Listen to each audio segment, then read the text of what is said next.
Delegates Lounge. Pull up a chair. I'm Alex Tarquinio, a journalist based at the United Nations here in New York City, and your MC for this podcast, featuring some of the most influential minds in the world today. Settle in for some riveting tete-a-tete, available wherever you listen to podcasts.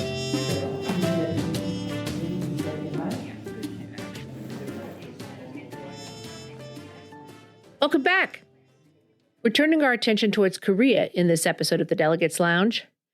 It's a crucial moment in South Korea, where voters will head to the polls next month to replace former President Yoon Suk-yeol.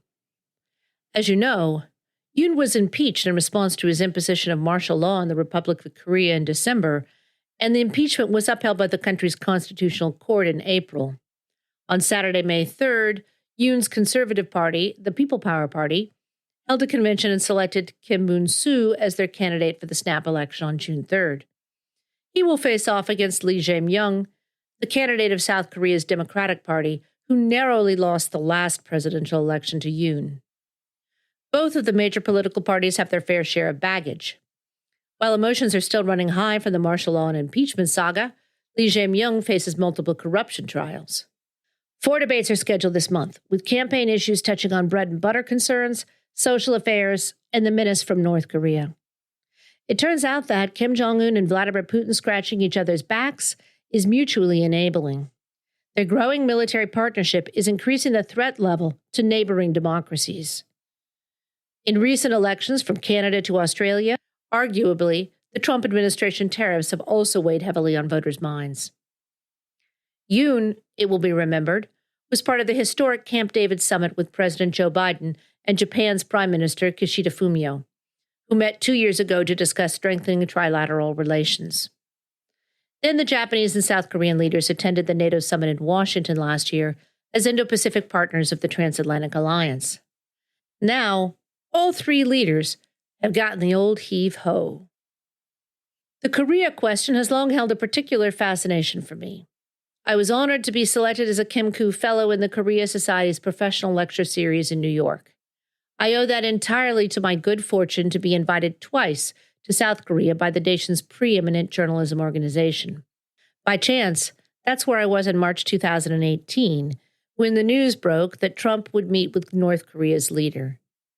It was so unreal that as one of only 2 Americans on the press tour, I initially thought they were teasing me when they told me about it.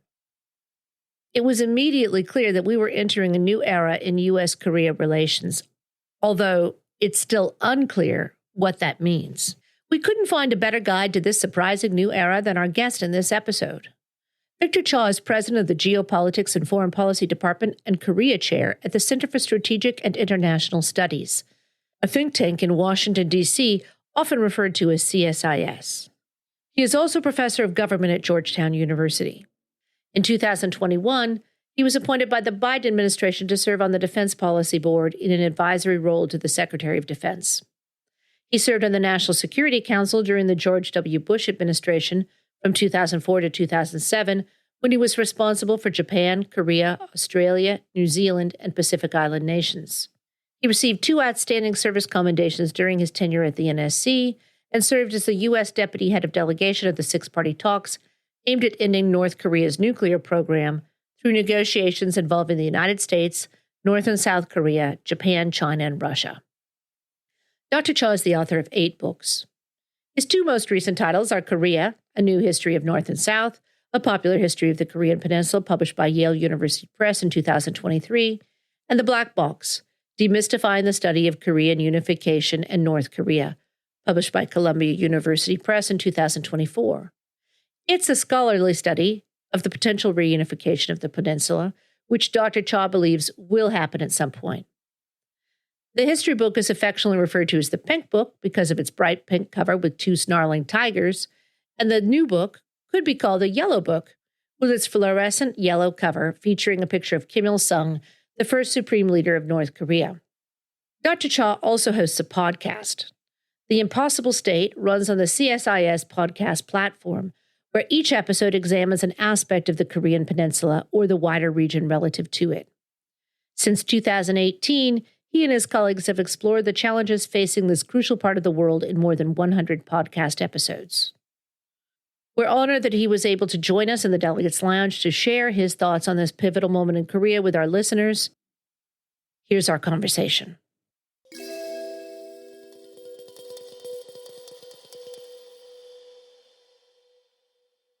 Victor Cha, thank you so much for joining us today in the Delegates Lounge. It is a pleasure and an honor to have you, especially at this historically important time. Korea is heading into a very interesting election on June 3rd. There's a lot of polarization in South Korea right now after the impeachment. I think that's fair to say. And some pretty vibrant protests, for lack of a better word. How much would you expect key issues to factor into the campaign, beginning with the obvious, how each candidate is likely to handle Trump? It's a sprint to the finish. They have about 30 days to campaign. And in South Korea, it's a direct presidential election. So the people vote directly for their president. There is no electoral college, and it's a simple majority. So it's about as direct a democracy as you can imagine. There was clearly the backdrop of the impeachment of the former president. And that will certainly be a topic that will be discussed during the campaign by the opposition party in particular. But some of the other issues are things that I think we expect to see in general in South Korean election campaigns. They have to do with the economy. They have to do with unemployment. Korea is famous for being an overeducated society in which it's been difficult for people with undergraduate and graduate degrees to get a full-time job. There's a lot of part-time jobs, but it's hard to get a full-time job. The price of real estate in the capital city of Seoul is incredibly high now that even the dual income family, both of them being professionals, a doctor and a professor, for example, can't even dream of buying their own place in the capital city of Seoul because prices are so high. Questions about the predominance of the chaebol, of the large conglomerates that are squeezing out small and medium-sized enterprises in terms of financing as well as opportunities for innovation. These are kind of the bread and butter issues that we've always seen in Korean campaigns. But the one thing that I think will be different is that we have this huge issue of tariffs from the Trump administration because they are being hit by like the quadruple whammy. There's the 10% baseline tariff. There's the auto tariffs and auto parts tariffs. There's the reciprocal tariff, that 25% that Trump has put on South Korea. And then there's also the tariffs on Mexico, which are affecting Korean industry in a major way because a lot of Korean manufacturing had set up shop in Mexico and was exporting into the United States. So essentially, first time in a long time that the United States is a key issue in the campaign. It's not been the case because generally, popularity in the United States is 80-85% among the Korean public. Tariffs will be an issue. Has that been affected by the so-called liberation? I don't know if you're feeling liberated yet, but in Trump's Liberation Day speech, he didn't spare South Korea or Japan, so much for the trilateral relationship. He announced a 25%, so-called reciprocal tariff on Korea before pausing it to negotiate. However, as the Trump administration well knows, during much of that negotiation period, that 90-day period, South Korea doesn't really have a government. And I think it's fair to call it a caretaker government now before the June 3rd election, which doesn't leave much time to negotiate tariffs for the new government. So would you expect that to be a key factor in this presidential race? Sure, I think so. I mean, the acting government now has sent a delegation to the United States to negotiate with Bessent and with Jameson Greer. Whether they'll make any progress, it's very difficult to say. And it's very difficult politically for Korea because the acting president has sent the negotiating team to Washington, and the opposition party and the head of the opposition party are actually now against the government negotiating an agreement with Trump that they would then be stuck with if they took office. So it's an extremely complicated position on the one hand for Korean businesses and for consumers. Of course, they would like the tariff exemptions to be permanent, not just 90 days. But the politics of the presidential election is complicating this very much. Trump is fond of talking about cards and having more cards. South Korea does have some cards. And actually, I was looking into maritime issues. I was kind of amazed. I knew there were a lot of big shipbuilders, but actually, that part of the world does almost all of the shipbuilding. And South Korea is the largest shipbuilder among democracies, second only to China, and then Japan is third. So there you have it. Is this a bargaining chip in the tariff negotiation with Trump? The only way that this can be resolved is that the so-called trade deal would have to go beyond simply tariffs and non-tariff barriers and things of that nature for two reasons. One, because there probably isn't enough in terms of tariff and non-tariff barriers, especially that would satisfy Trump. And two, the U.S. position is actually very rigid. The 10% baseline tariffs will stay, steel and aluminum tariffs will stay, the auto tariffs will stay, but everything else is negotiable, which is like basically like saying like, here, you can have a piece of the pizza pie, but you can only have this one bit of crust. That's about it. It would have to be enlarged. And one of the ways to enlarge the negotiation would be to look at things like shipbuilding, where Trump has clearly expressed an interest in cooperating with others to ramp up U.S. shipbuilding to compete with China. There could be things done on energy. There's a lot of energy in Alaska that Trump wants to sell to Asia. That might be another area. There's burden sharing on the security side, where Trump wants South Koreans to pay more for the cost of stationing U.S. forces in Korea. South Korea pays about a little over $1 billion a year, but Trump says he wants more. So enlarging the negotiation into some of these things like shipbuilding, strategic energy, defense cost sharing, and foreign direct investment might be one of the ways to try to come up with a package. Well, there are many differences, of course, between the Biden and Trump administrations, but one of them in this region is that Biden tended to create almost multiple building blocks of alliances. There's the trilateral, the Quad, AUKUS. Obviously, Korea is not in all of those. Trump, of course, famously from his first term, made it clear he preferred bilateral talks. What is your hope for the whole Camp David process going forward? Obviously, all three leaders, their terms have ended and not in happy ways.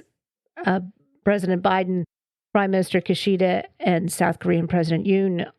Do you think there is a continuation, a legacy of Camp David? So I think the Camp David Accord that was reached in August of 2023 between the U.S., Japan, and South Korea was historic. I think that it cannot continue right now until South Korea has a new president. Japan also has its own upper house elections this summer. But once we get through those in June and July, I think there is the possibility that the three leaders could try to continue that tradition. I think the main reason for Japan and South Korea is self-evident, which is that this is a critical three-way relationship to balance against China and Russia and DPRK and Russia together. But what might entice Trump the most in terms of doing this, the thing that would be most interesting to him would be he would see it as a way of gaining leverage over China, that the United States, Japan, and South Korea are together. And if you talk to people in the first Trump administration, they very much feel that the whole trilateral effort was started when they were first in office, and then Biden really took it to new heights. So they don't deny the successes Biden has had, and I think there's an inclination to continue it. But for Trump, it wouldn't be about common values, the three prominent democracies in Asia. It would really be about having leverage over Xi Jinping. What kind of leverage? Because obviously China has been courting U.S. trading partners in the region, well, and all over the world, since the Liberation Day announcement about the tariffs. It's hard to imagine how South Korea and China could have a larger trading partner relationship. They already have a huge amount of trade. So would this be gaining leverage over China economically? Because right now it seems to be moving in the opposite direction. So two things. One is, I think on the security side, the idea that the three allies are coming together, they're doing missile defense exercising together, intelligence sharing together, anti-submarine warfare, these sorts of things, I think, would certainly be seen by China as a sign of strength of the three that might make China less assertive as it has been in the South China Sea, in the East China Sea, Philippines, across the Taiwan Strait, into South Korean airspace and naval space. They've been quite aggressive and assertive. But your point on tariffs is absolutely right. I mean, I think that what these reciprocal tariffs are doing is they are giving an opening to China to try to find ways to improving their relationships with some of their U.S. major allies in the region. So there was word that Xi Jinping is thinking of attending APEC, which is to take place in Korea this year. Xi Jinping usually never comes to these things. It's usually the prime minister who comes. And so that's clearly a way to try to make inroads into the space that's been opened up by the tariff wars against U.S. allies and partners. China has also expressed an interest in free trade agreements that many Asia Pacific economies, led by Japan, Australia, and others, have been talking about, which the United States pulled out of in the first Trump administration, something called CPTPP. So the ultimate irony of all of this, of course, would be that all these countries could come together in a free trade area of the Asia Pacific with the United States that's not in there. I say this is the ultimate irony because the United States' aspiration has always been to create a free trade area in the Asia Pacific of which the United States would participate. I'm not saying it's going to happen, but theoretically, the possibility is that could come together, but it would not include the United States. That would really be turning the tables on the whole post-World War II economic order. But switching gears more towards security, because you mentioned that could be a part of the economic negotiations, might also get into, for example, South Korea's burden sharing. Well, recently, Pete Hegseth omitted South Korea from the itinerary for his first Indo-Pacific trip as Secretary of Defense. Did that concern South Koreans, and might it have concerned them enough to be a campaign issue? This trip was happening at a time when Korea was completely engulfed in this impeachment crisis. But yes, it's not standard for the Secretary of Defense to make their first trip to the Indo-Pacific and to skip a critical defense ally like South Korea. Now, the Pentagon might say the reason they skipped it was that there's no government in place. It's in the middle of an impeachment crisis. This was before the Constitutional Court had ruled that the president should be impeached. They were not at that point yet. Maybe they thought politically it was probably a good idea not to stick their finger in the hornet's nest at that particular time. But clearly doesn't send a good message.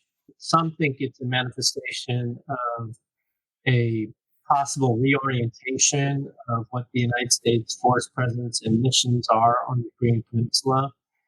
While they're in the middle of all that planning, they're not ready to interact with the South Koreans just yet. We don't know for certain. For those of us who watched the alliance carefully, it was certainly noticeable that he skipped Korea, and hopefully he'll make a trip sometime soon.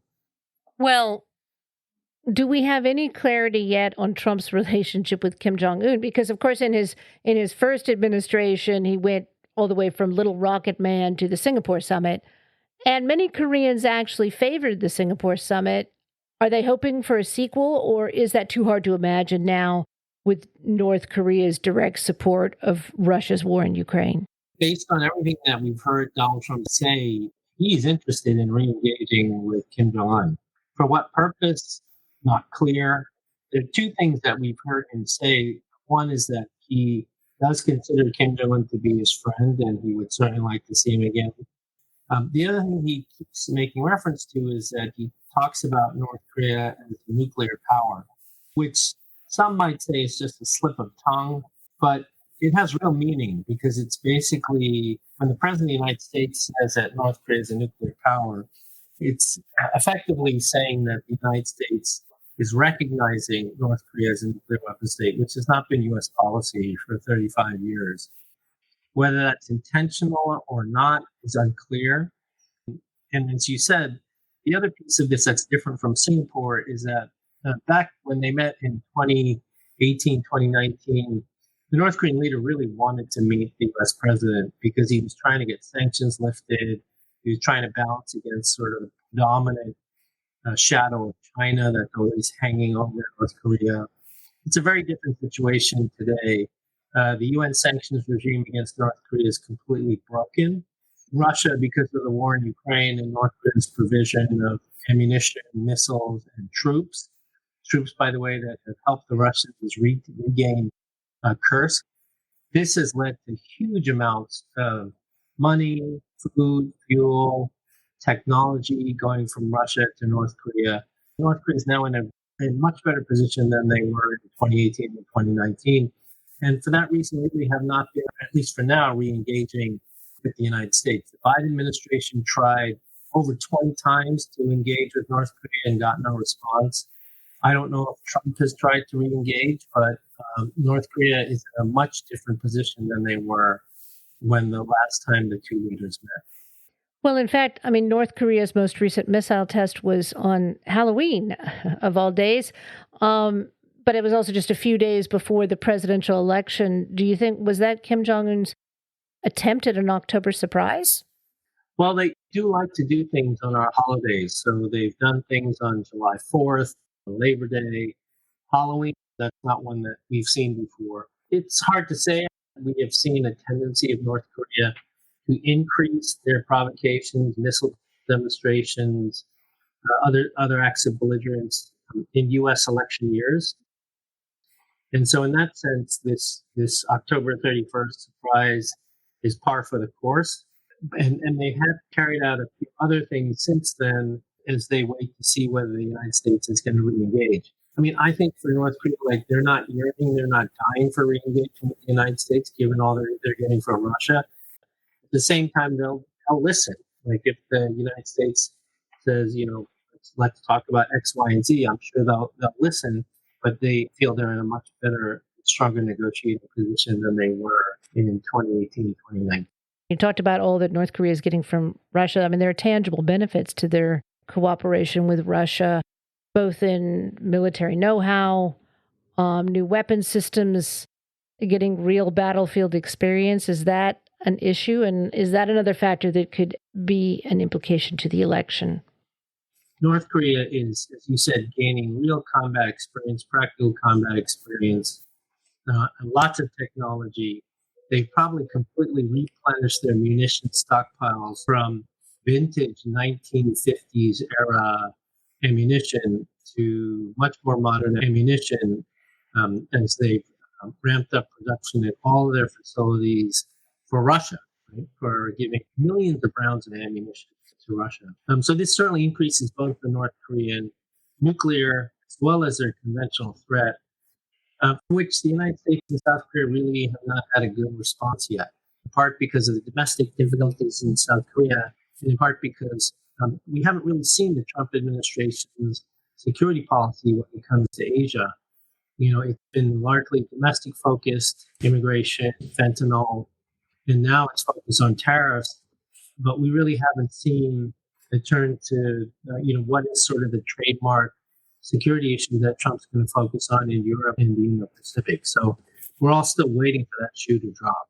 Now, South Korean law, as I understand it, prohibits the direct exportation of weapons to an active conflict zone, but it has supported Ukraine in various ways. Yes. And I don't know how much of that is also inspired or how much has begun since North Korea's cooperation with Russia was stepped up. But before the whole drawn-out martial law impeachment saga, Yoon's government was supporting Ukraine. Can you talk a little bit about how they did that, and also might the election change that? Yeah, so they were providing, at the behest of NATO allies and the United States, they were providing a lot of economic and humanitarian assistance. They were providing some munitions, not directly to Ukraine, because as you said, their law doesn't allow them to provide ammunition directly to a warring party. But they were supporting other countries that were providing ammunition to Ukraine, including the United States and Poland was the other country. But really where the South Korean support meant the most was, I don't think it meant as much on the battlefield, but where it meant the most was in terms of the potential for South Korean investment in reconstruction of Ukraine after the war. I still think that's certainly a possibility if there is some sort of peace agreement that's reached. South Korean companies will be very, very focused on helping to rebuild the infrastructure and the communications networks in Ukraine. But at the same time, if there is a peace deal that Trump negotiates that includes the lifting of sanctions against Russia, I can't imagine that there would be any peace deal in which Putin would not want the sanctions lifted, that Trump would accommodate. That also means that South Korea would be able to normalize its economic relations with Russia in terms of energy or in terms of South Korean production facilities that were in places like St. Petersburg, car factories. So, in a sense, they would potentially be playing both sides of the fence, working with the Ukrainians, working to normalize the relationship with Russia. I honestly don't think that this will be an issue in the presidential campaign, in the sense that I think that neither of the parties would answer that question by saying, I'm only going to support Ukraine or I'm only going to support Russia. It's just, frankly, if the United States sort of reaches some sort of deal, as good or bad as it is, particularly for Ukraine, others like Korea will simply follow that trend and will try to take commercial advantage of the new opportunities that were created. How important still is the legacy, the historical legacy between South Korea and Japan when you're looking at the trilateral relationships and their ability to work with the US both economically and also in security could be very critical in the coming years. How important is that, which you've written about, the legacy of animosity, particularly from the period of 1910 to 1945? So history never disappears between two countries that have the relationship that Japan and Korea did. Part of Korean identity is to identify as being anti-Japan because of the colonization of the country. But one of the things that the impeached Yoon government did was try to change the narrative on this and focus on the future as two democracies that share security interests in a very difficult part of the world that are also at the cutting edge of technology and can help to define the future norms and rules of things like artificial intelligence and quantum computing. It was a very forward-looking narrative. Unfortunately, President Yoon made decisions that got him kicked out of office, and it's an open question whether this election in Korea in June will result in a leadership that continues to try to push forward that new forward-looking narrative. Is that a topic that divides the two parties? I mean, obviously, previous president Moon Jae-in, he had a different attitude towards Japan and China than Yoon, very different. And I don't know how much that is the two individual politicians or whether that is the party doctrine that one party is more interested in the trilateral than the other. So I would say the inclination is that for the Progressive Party in Korea, whose candidate is leading in all the polls right now, they tend to take more of a traditional anti-Japan stance. At the same time, though, I would say the external situation compared to when the last progressive government was in power in Korea, there wasn't a war in the Middle East and a war in Russia, in Europe. There wasn't the sort of Chinese assertive behavior that we're seeing now. There wasn't the relationship between Russia and North Korea, where Russia is basically given a security guarantee to North Korea. And there wasn't a situation where the United States was as unpredictable as it is today. So my point is that although there may be political inclinations to move in the direction of focusing on the past, the external environment has changed dramatically, and that might override any sort of domestic political considerations. Yeah, so there's not one factor. It's not North Korea's participation with Russia's war in Ukraine or Trump's tariffs or any of the other factors we've discussed today. It's the combination of those. I think it's a combination of all of them. It's also the fact that many of our institutions are not performing well. The UN Security Council, the WTO, the G20. There's a lot of uncertainty out there. and a lot of great power competition, a less reliable patron ally in the United States, the next Korean government needs to find friends in the region, and Japan is the closest one that shares the most in common. Now, it's interesting you mentioned the UN Security Council because, of course, last year we had a rare, it may have been the first time, but it was certainly a rare occurrence where both Japan and South Korea were on the Security Council. Of course, Japan cycled off. They ended their 2-year term. They seem to work together okay. I mean, given these past histories we were just talking about, does that give you any hope that they could work together in that environment on the Security Council, or has the Security Council been so it hasn't really been central to any major geostrategic issue recently? So is that an important factor or not? Well, I mean, I think it's important for countries like Japan and Korea to work together, like-minded countries in the UN to work together, especially now because Russia and China have the ability to obstruct any action by the UN Security Council, and the United States is a bit unreliable and unpredictable. This means that these like-minded countries, they may not be able to push through UN Security Council resolutions, but they can coordinate their policies in, whether it's coordinating sanctions on Iran or whether it's coordinating sanctions on Russia or North Korea or China. They have an ability to work together outside of these global governance institutions, not with mandated UN Security Council resolutions, but with coordinated policy, constant communication. That's about all they can do. I understand that that's what's already taking place in the UN among like-minded countries, precisely because they can't get anything through the Security Council. Well, there are many threats that you can talk about emanating from North Korea, and each one of them could fill an episode. And in fact, you have a podcast like that, The Impossible State, on the CSIS channel. Can you talk a little bit maybe about the issues that you address in your podcast? So we try to address all of these issues in a multifaceted way in the bi-weekly podcast at CSIS, The Impossible State. A lot of the focus lately has been on Russia, DPRK, the nature of this relationship that constitute threats to the United States and to allies and partners in the region around the world. I mean, the most amazing thing about this DPRK Russia tie is that, North Korea is now a security factor in the heart of Europe, which is something that no one ever could have imagined. And yet it's very present today in ways that are incredibly beneficial both to the Russians and to the North Koreans. Who could have imagined just a short while ago that we would have North Koreans fighting with Europeans in Europe? Now, this might be a good time to ask you about your latest book, The Black Box, Demystifying the Study of Korean Unification in North Korea. You believe that unification will happen, but just aren't certain when. Is that a fair summary of your position? Yes.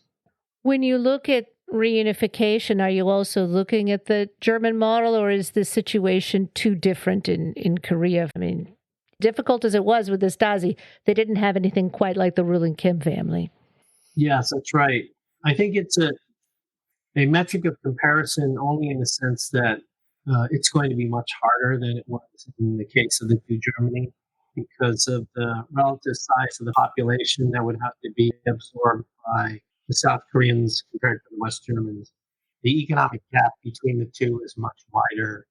And then in the German case, there was still interaction between the East and the West, and there's no interaction between the North and the South.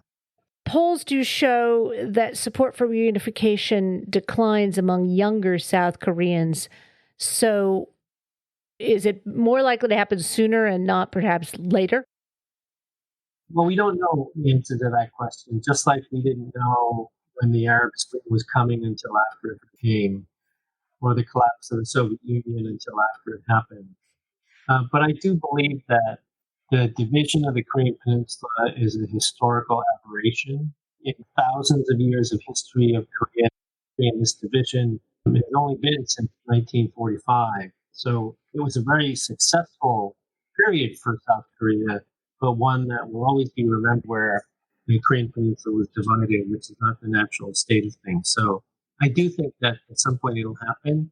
People like to tell me, oh, like, look at how long North Korea lasted. There's no way it's going to collapse. It's very stable.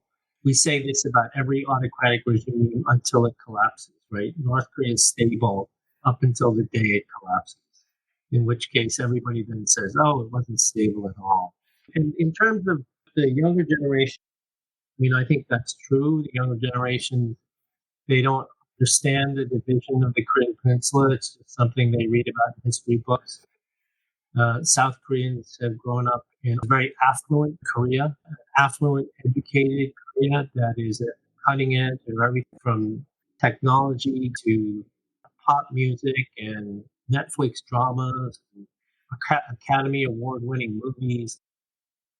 So they have no relationship to North Korea. But actually, I wanted to ask you about that. I mean, Parasite, all of them, I mean, Parasite, Squid Game, a lot of those have this underlying tension, which, okay, North Korea is in the background. I think it's clearly a metaphor in Parasite. The basement is North Korea. So maybe North Korea may not be experiencing that wave of the K-pop and the K-drama, but it is part of the metaphor, is part of the context. It may be some of what gives the tension or the interest to those cultural productions. Yeah, and there actually there have been a lot of movies and dramas that use the division of the Korean Peninsula as a way to tell a story. So another one that's very popular on Netflix was something called Crash Landing on You. It is essentially a Romeo and Juliet forbidden love story that uses the division of the peninsula as a backdrop. So sure, it figures in the culture and everything. But the point that I wanted to make is that, while there may be a desire not to see unification among a younger group or a segment of the population, it is not something that you can wish or will away. It's something that could happen. It could happen very suddenly, because history shows that everything happens suddenly. It doesn't happen gradually. And looking at it from the other end, North Korea is often called the hermit kingdom, but in fact, they may not be as isolated as they once were with the internet. I mean, some information or more information is getting through to them these days. Isn't that correct? Yeah, it's largely coming through China and through markets in North Korea from China. A lot of this was shut down during the COVID pandemic, when the government actually tried to tighten things up. They used the pandemic and quarantine as a way to try to tighten things up. But, the pandemic lockdown has been lifted, the border with China is open, and all these things start to come in. Korean music, bootleg copies of movies where they get to see in the background the city of Seoul, and they can't believe that this is what the other side of Korea looks like. So it's hard to really keep all that information out. It's obviously not as free flowing as it might be. It still manages to get in. And of course, the internet, you've written about the cybersecurity threat from North Korea. I was curious if you had more to say on that, especially as we've been hearing with some of the cuts in the U.S. that they're looking at cutting back the cybersecurity efforts. Is that a concern, or is that going to make it harder to track North Korean cybersecurity threats? So the North Korean cyber threat really only came onto the radar screen for the world when the North Koreans hacked Sony Pictures Entertainment because of the movie, The Interview. And because they took offense at this movie that was sort of ridiculing the North Korean leader. And at the it time, was classic political satire, in fact. But I guess how you look at the movie The Interview is also a bit of a Rorschach test for how you feel about North Korea, or how serious you think the question is. Yeah. Well, I would say that in North Korea, there's very little tolerance for political satire, particularly of the leader of the country. Probably more severe in terms of how they feel about it than the Chinese, who are hypersensitive about any jokes about Xi Jinping. But what's interesting is that, first, North Korean cyber force is extremely good. Is larger than that of the United States. Wow, that's amazing right there. It's larger than that of the United States. Yeah, they have a huge cyber force. But it's largely been focused on petty theft. They've used it largely to try to get into cash accounts, teller machines, cryptocurrency, particularly heightened during the pandemic when all of their trade with China was shut down. And then they also operate not just out of North Korea, they operate out of China, they operate out of Russia. So it's a very serious and real problem from a perspective of cybercrime. But the Biden administration made a statement that they believe that at least a good part of this currency is going to finance weapons of mass destruction programs. So it's not just a cybercrime threat, but it's a proliferation threat. We covered so much ground, and I'm sure this will be very illuminating for our listeners. Thank you for visiting us in the Delegates Lounge. Thank you for having me on the show.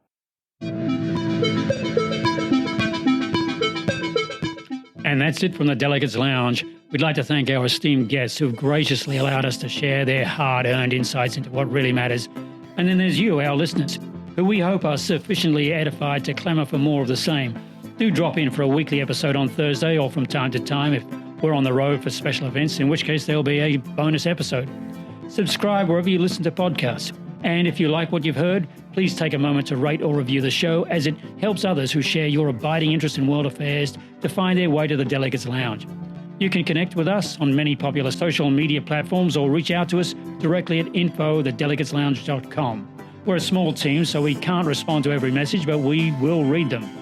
Our show this week was written and produced by the host and by yours truly, executive producer Frank Radford. Until next time, keep calm and curious.